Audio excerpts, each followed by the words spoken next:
welcome to my hometown. Now, how many of you are in Greenville for the first time? I see a few hands out there. How many are actually from Greenville here? All right. Well, I tell you, it is just great to be home with you. Debbie's here with me today. And to be in the upstate of South Carolina, which is really the stronghold of conservative republicanism in the country right here. It really is. And we have some of the best representatives in Congress of anywhere in the country. You've heard from Jeff Duncan. You know Trey Gowdy.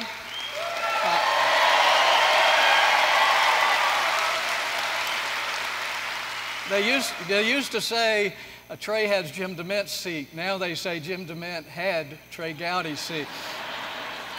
Things change. And Mick Mulvaney is here from right up the road here, folks. But I want to tell you why we have great representatives. It's because Republicans in the upstate of South Carolina are real Republicans. They organize. They're solidly conservative.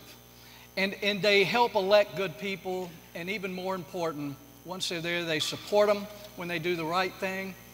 And our guys hear from them when they do the wrong thing. You keep them accountable, and that's what we talk about a lot. Let's make them see the light, but help them feel the heat when they need to. And that's why we have great representatives. And that's what we're trying to do all over the country, is just encourage conservatives to come together and help elect the right people, but more important, elect the right ideas. That's what we're about at the Heritage Foundation. That's what wins the day. And that's a lot of what I want to talk about. But first I want to talk about just being right here on this spot in Greenville, South Carolina. If I step out front, I can see most of my life. Probably some of you are the same way. I was born about a half mile up the street here at Greenville General Hospital. 2 months later, my wife Debbie was born in the same place. We weren't married at the time. But before I was born, right across the street here, my grandfather ran a gas station. I saw some pictures from the Greenville News the other day. He said Buck Rollins. He saved enough money. He opened a tire and oil business right here on this spot in front of the Peace Center, on this property. And I remember growing up as a kid, climbing on top of boxes of motor oil and climbing down through tunnels of tires. But then as I got a little bit older, I think I was 11 years old, I started going across the street a lot to the Greenville News, Piedmont at the time. I had a paper route. I had to go pay for my papers every month and buy news supplies of rubber bands. A little while later, right up the street, the Poinsett Hotel. When Debbie and I were growing up, that's where all the high school parties and proms were. That's where we were. And then later, when we moved back to Greenville, one of my first business locations was right across the bridge, this old building that overlooks the waterfall. But after we got married and moved back to Greenville, and a lot of you from Greenville know this, downtown was dead. The merchants had moved out. No one would come down here to shop anymore. It was really terrible. But a lot of people got together, and I was privileged to be a part of that, working with a lot of volunteer groups, a lot of entrepreneurs, businesses, local leaders, elected leaders, the Chamber of Commerce here locally. And over time, through risk-taking, through vision, through a lot of hard work, with no help from Washington, I don't even think any help from Columbia, the city you see now was built from the ground up by the people who live here. And as you walk around now, it's so exciting not just to see what's here, but to realize that this is how America works. We're built from the ground up by the people and by businesses and risk takers, entrepreneurs and investors. And that's what's happening all over the country. I mean, we're frustrated with what's going on in Washington because they keep trying to do it the other way. They keep trying to build America from the top down, by running things from there, but you can't build things like this from the top down. You end up with Detroit and Baltimore when you have those kind of policies that try to control everything instead of trying to create an opportunity or a situation where there is opportunity for all. Now in Greenville, from a high school student with a part-time job to high-paid white-collar jobs, you have opportunity for everyone because of what was built from the ground up. That's the philosophy we need to have. And we're frustrated with Washington. All of us are. But folks, I just got back from Seattle last night, and every year Heritage does a resource bank where leaders from states all over the country come in to share their best practices. What's worked? How have they done it? And how can other states figure out how to do it? One of our speakers was Governor Paul LePage from Maine. Now, as I was in the Senate, the Maine sisters, as we called them, Olympia Snowe and Susan Collins, said they had to vote for big government programs because they were from a liberal state. But this Republican governor has pushed welfare reform, he's reduced taxes, and 2 years ago when he vetoed Medicaid expansion under Obamacare, they said he was toast in the election last November. But last November, he got more votes than any governor ever has in Maine before. What does that tell you? What people want, they want the courage of your convictions. They want leadership. They want people to tell them the truth and go out and try to do that. Now he is busy pushing his legislature to eliminate the state income tax. You can do it in Maine. And we had leaders from Illinois. I mean, last year, the state of Illinois, a lot of Democrats elected a Republican governor who was promising to take on the public employees unions. I mean, it was so inspiring that even the dead people in Chicago voted Republican last year. That it just takes some leadership, folks. And there were people there from Oklahoma and our neighbor Georgia who were pushing education savings accounts to give children more choices and opportunities because they had seen what worked in Arizona. That's something I hope we can do here. Maybe a lot of leaders like Palmetto Promise Institute here in South Carolina, which I helped to start. Hopefully we can push our legislature to do things like that. And in Oklahoma, they were so frustrated the state legislature hadn't passed a right to work that the counties are now voting for right to work just in their own county. And all over the country, we see our ideas working and winning the hearts and minds of the American people. So those folks who say you've got to moderate and go to the center and be lukewarm to win elections just need to look at the new governor of Maryland, to look at what's happening in Maine, and look all over the country. Our ideas work and they inspire people, and we need to keep talking about them. And as we look at this presidential election, and I know we're not supposed to talk about candidates today, but instead of just getting behind the first one that blows in your ear, folks, it's not about giving a good speech. It's really about the power of the ideas and the ability to inspire people. We've got to make sure our candidates understand not only what the solutions are, but what are the threats. We know out around the world and here at home, we have the threat of Islamic terrorism. But in Washington, it's pretty simple. We have to fight the left every day.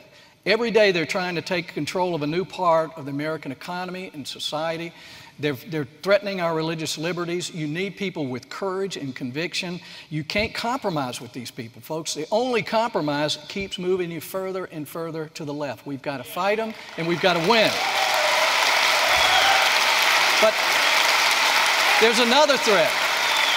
There's another threat that we don't talk about enough. It's the Washington establishment as a whole. It's the entrenched politicians and the bureaucrats and the liberal media. It's the big unions, the government unions that are there. It's big corporations, the lobbyists on K Street, and they profit from the status quo. And despite what maybe a lot of these big corporations tell you, folks, they're not there to create a free market economy. They're there for the bigs, for big business. And unfortunately, too many of our Republican colleagues fall into that. So as you hear people campaign for Congress, for Senate, find out, how do they feel about the Export-Import Bank when they're in South Carolina? It's a big crony boondoggle with so much fraud and corruption. But we've got Boeing here in South Carolina. It's hard to say we don't want it. And when these candidates get in Iowa, do they want subsidies for ethanol? Do they want wind credits because General Electric is in their district? But what you have in Washington now, instead of working on what's good for America, opportunity for all and favoritism for none, what you have is cronyism. And so much of what you see happen, when you scratch your head and you say, why did Republicans do that? That doesn't make any sense. You can probably trace it back to cronyism in Washington, the government playing winners and losers. Folks, it's the big banks that wrote Dodd-Frank. It's the big insurance companies that wrote Obamacare. None of this stuff is for the little guy. And whether it's Obama or Hillary, if they stand up and they say, we're for the little guy, you can tell them, no, you're not. Anytime you're for big government is not for the little guy. It doesn't help us build this country from the ground up. And we need folks now in public office, particularly those in Washington and in the White House, that understand that this old idea of federalism, which simply means government closer to home, at the state and the local level, it's more accountable, it's more effective. There's no reason why we should be trying to run education and healthcare and transportation and control our energy markets and our banking system from Washington, D.C. So I want to challenge you as you listen to these guys, and I have to say I'm kind of proud that the first 3 Republicans who announced for office were those that I supported through Senate Conservatives Fund, but were all opposed by the Republican Party in Washington. But it had very little to do with me. What it should show all of you, if the people of this country come together around the right ideas, they can send the people they want to Washington. No matter what the establishment says or what any political party says, the power is in our hands to change things. But we need people who not only understand the right ideas, and a big part of that is moving things out of Washington. But the biggest missing ingredient in Washington right now is courage. It's just people who are willing to take the heat and the pressure that comes inside of Washington. We're trying to help with that because the noise inside of Washington encouraging our representatives to do the wrong thing is much, much louder than the noise that comes from the people.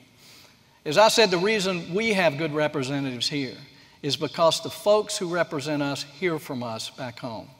You're organized, you have the right ideas, you support folks, and we need to do that all over the country. That's why I left the Senate and went to Heritage, is I realized, as Hayek said, that politicians are just corks bobbing on the water.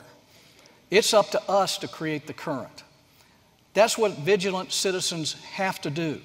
We have to build support for the right ideas so that when candidates go out there and talk about what we need to do in America to create opportunity for all, like more energy development, like more school choice, like tax reform, then Americans recognize that as something that'll make their life better. It's not a political idea, it's a personal idea. And they also have to see when the guys who go to Washington are really playing favorites, who are picking winners and losers, who are part of the big crony Washington establishment. And you can see that pretty easily by how they vote. There are a lot of excuses. I heard it all with earmarks when I was fighting earmarks. They would say, well, this is a good earmark. It's important. And you could find some that were good.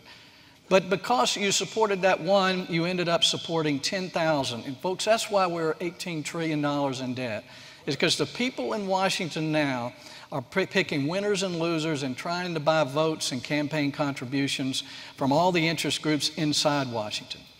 But our job, and I know my job at Heritage, is to make your voices and the voices of American people louder than the voices that are inside Washington. That's how we keep freedom here in America. So folks,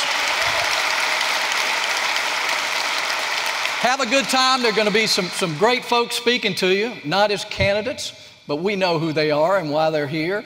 But we got a great group of people who love this country, who understand what makes it work. And I'm glad that they're coming here because they know they're accountable to the folks sitting in this audience and audiences like it all over the country. We've got a great country. We've been blessed beyond anything we can imagine. It's up to us to keep it. Thank you for being here. Thanks, folks.